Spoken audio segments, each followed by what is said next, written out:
lalo na sa mga magulang na ginawa na nila ang lahat para matulungan ka. Huwag mong sayangin yung mga legacy na gusto nila ipamana sa'yo.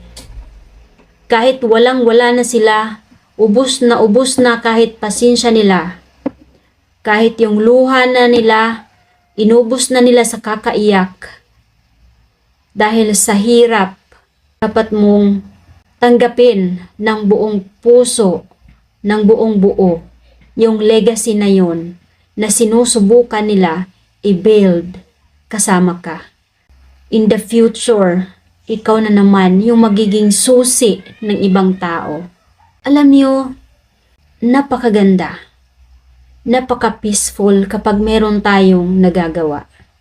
Meron tayong kabutihan na nagagawa sa ibang tao at sa ating sarili.